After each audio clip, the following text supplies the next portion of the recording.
Hey everyone. So today I'd like to share with you some more about my upcoming novel, Crumbly and the Lost Amulet.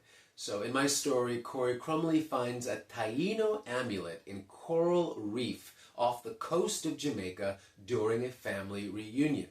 Now, the Tainos are the indigenous people that inhabit the Caribbean islands. They were the people that Spaniards like Columbus first encountered when they arrived on the island of Haiti in the 1500s, or as the Tainos called it, Haiti, in the same way that the Tainos called the island of Jamaica, Yamaye. Now, the term Taino we get from the Spaniards as they interpreted what the Taino people, or the indigenous people, told them when they asked them who they were. And even though it is a term used to broadly categorize all indigenous people in the Caribbean, it may be true that the term Taino may have been used by the people who spoke with Columbus to differentiate themselves in contrast to other tribes on the island.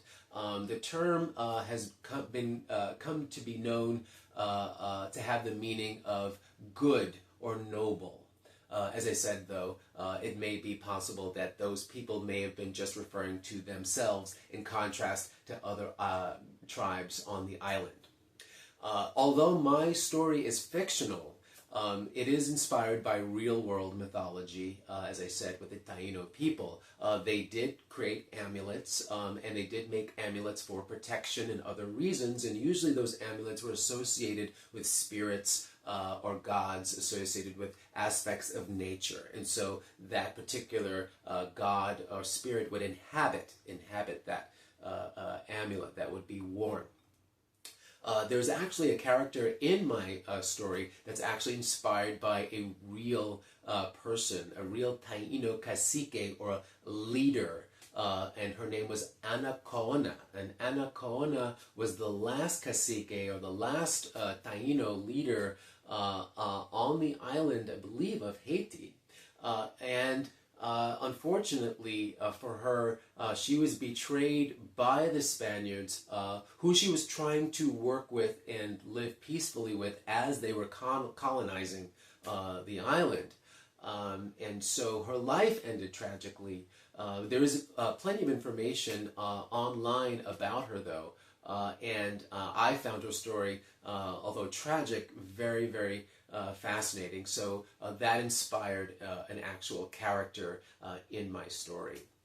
So I always encourage people to definitely look up the real thing, as they say. And if you're inspired by my story, to actually learn about the Tainos. There is a false notion that all the indigenous people in the Caribbean were wiped out. That is not true. In fact, I was pleasantly surprised to discover during my research for my book that the Taino people in the last century had experienced a renaissance, a reawakening. And so currently there are Taino organizations that are thriving in the Caribbean islands and even here in the United States.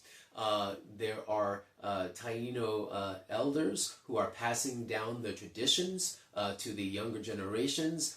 They are conducting sacred ceremonies, and it's a beautiful thing to see that they had a resurgence and that they are alive and well. So that's what I wanted to share with you today. Crumbly and the Lost Amulet debuts May 29th. At bookstores near you and online. There are links below in the comment section to pre-order if you so choose. And as always, thank you guys so much for your love and your support. See you guys next time.